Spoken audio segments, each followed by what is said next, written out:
Hello, this is a book called The Ickabog by J.K. Rowling. It doesn't normally look like this, but I took off the cover. This one doesn't have a blurb, sadly, so I can't read you it. But there you go.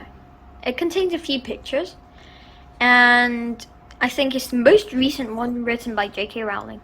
It's great fun, even though it might be a little hard to read.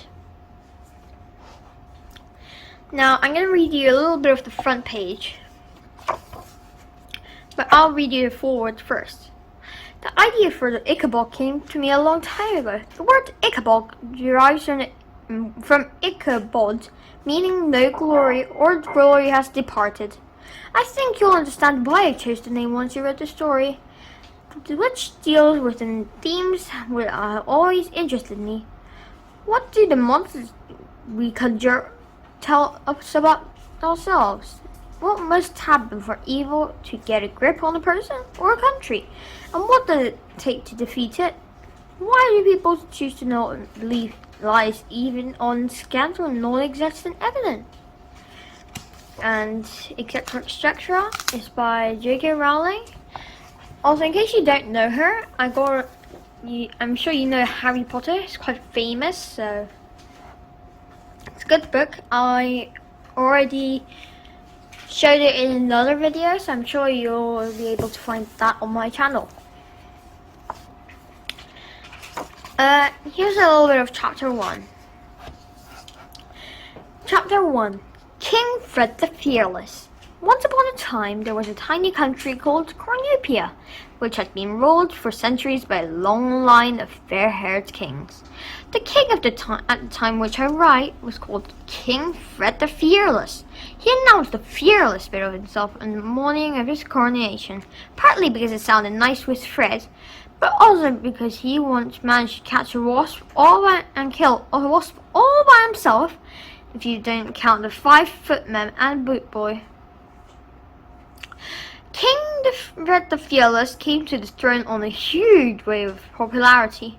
He had lovely yellow curls, fine sweeping mustaches, and looked magnificent in the tight breeches, velvet doublets, and ruffled shirts that rich men wore at the time. Fred was said to be generous, smiled and waved whenever anyone caught sight of him, and looked awfully handsome in the portraits that were distributed throughout the kingdom and hung in the town walls. The people of Cornupia was most happy with their new king, and many thought he'd end up being even better job than his father, Richard the Righteous, whose teeth, though nobody liked to mention it at the time, were rather crooked.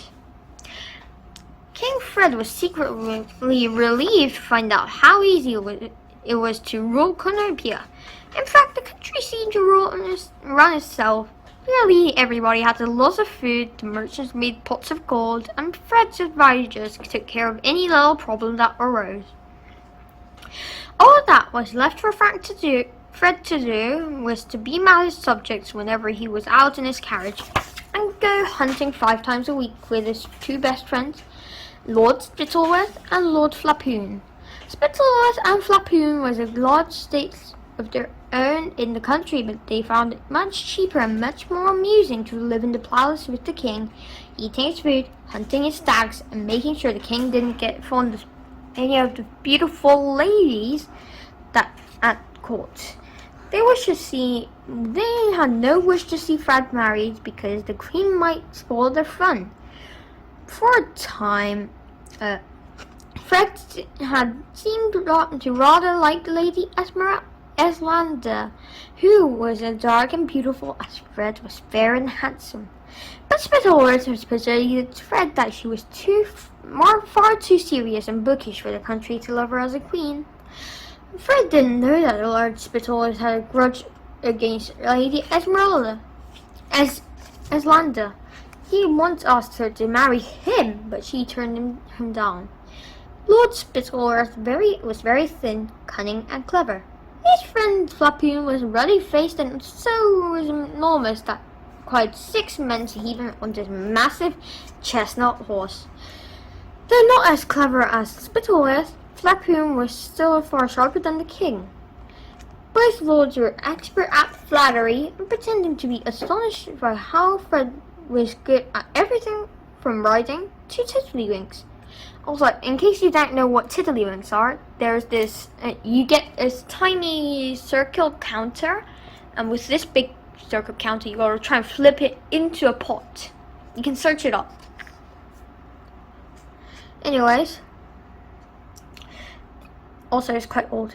If Spittlewith had a particular talent, it would be persuading the king to do things that suited Spittlewith. And if Flapoon had a gift, it would be for convincing the king that nobody on earth was as loyal to the king as his two best friends.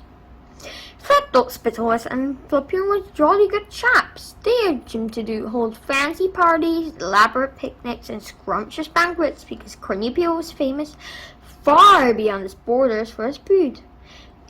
Each cities were known for a different kind. Each were best and was very, very best in the world.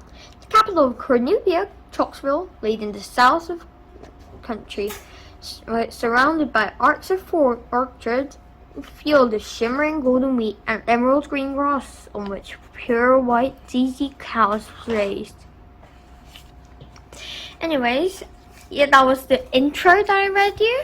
That was only two faces of the page, and one line at the very top, and one word underneath that. There's a sign every time a chapter ends, and it got, let's see, how many chapters had it got? It got up to chapter 64. It got 276 pages, which is not very much. And each chapter is quite short, mind you, so it wouldn't be much.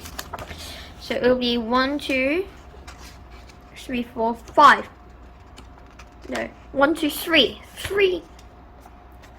2 faces of a page, nearly. About half a page after that.